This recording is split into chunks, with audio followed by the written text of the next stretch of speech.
ಇನ್ನು ನಾನು ಆಗಲೇ ಹೇಳ್ತಾ ಇದ್ದ ಹಾಗೆ ಮರ ಬಿದ್ದು ಬಿಬಿಎಂಪಿ ಸಾವನ್ನಪ್ಪಿದಂತಹ ಪ್ರಕರಣ ಮುಗಿಲು ಮುಟ್ಟಿದೆ. ಮೃತನ ಕುಟುಂಬಸ್ಥರ ಆಕ್ರಂದನ ಕ್ವೈಟ್ ನ್ಯಾಚುರಲ್.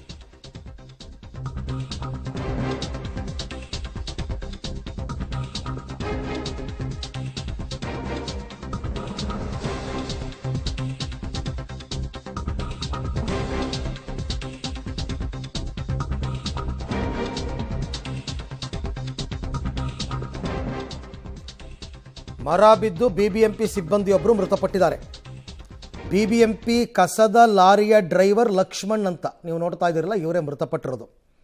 ಈಗ ಅವ್ರ ಕುಟುಂಬಸ್ಥರು ಈ ಸಾವಿಗೆ ಬಿಬಿಎಂಪಿ ಅಧಿಕಾರಿಗಳೇ ಹೊಣೆ, ಸರ್ಕಾರ ಬಿಬಿಎಂಪಿ ಪರಿಹಾರ ಕೊಡಬೇಕು ಅಂತ ಮೃತ ಲಕ್ಷ್ಮಣ್ ಸಂಬಂಧಿಕರು ಒತ್ತಾಯಿಸಿದ್ದಾರೆ. ಆಯಿತು, ಸರಿ, ಕೊಡಬೇಕು, ಪರಿಹಾರ ಕೊಡಲಿ. ಬಟ್ ಜನಸಾಮಾನ್ಯರ ಸತ್ತಾಗಲೂ ಇದೇ ರೀತಿ ಹೇಳ್ತೀವಿ ನಾವು, ಬಿಬಿಎಂಪಿ ಮತ್ತು ಸರ್ಕಾರ ಪರಿಹಾರ ಕೊಡಬೇಕು ಅಂತ.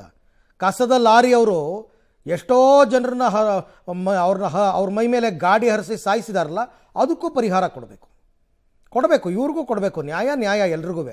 ಬಟ್ ಒಬ್ರಿಗೊಂದಲ್ಲ, ಎಲ್ರಿಗೂ ಕೊಡಬೇಕು ಪರಿಹಾರನ.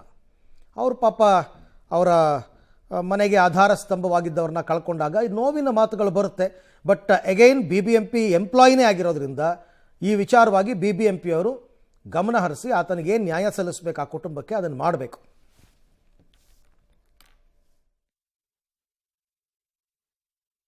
ರಾಜಾಜಿನಗರದ ಪಾರ್ಕ್ನಲ್ಲಿ ಮೃತಪಟ್ಟಂತಹ ಲಕ್ಷ್ಮಣ್ ಅವರು ಸಾವನ್ನಪ್ಪಿದ್ದಾರೆ. ಇನ್ನು ಅವರ ಪತ್ನಿ ನಮ್ಮ ಜೊತೆ ಇದ್ದಾರೆ, ಅವ್ರನ್ನೇ ಮಾತನಾಡಿಸ್ತಾ ಹೋಗ್ತೇನೆ. ಅಮ್ಮ, ನಿನ್ನೆ ಎಷ್ಟೊತ್ತಿಗೆ ಅವರು ಮನೆಯಿಂದ ಹೊರಟರು? ಕೆಲ್ಸಕ್ಕೆ ಮೇಡಮ್, ಗೊತ್ತಿಲ್ಲ ನಮಗೆ.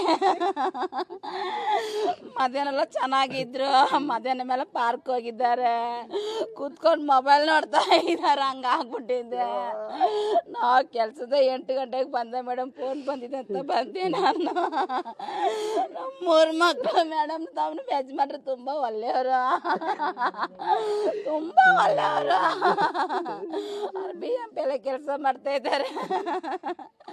ಕಷ್ಟಪಟ್ರು ಅಷ್ಟು ಚೆನ್ನಾಗಿ ನೋಡ್ಕೊಂಡ್ರೆ ಮೇಡಮ್.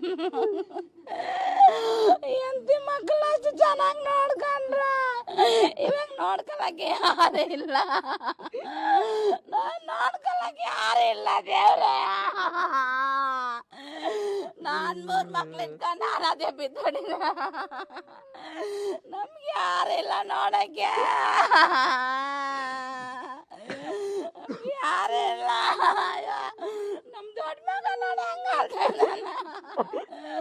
ಅಯ್ಯೋ ದೊಡ್ಡ ಮಗ ಅಂದ್ರೆ ಅಷ್ಟು ಜೀವ ಮೇಡಮ್.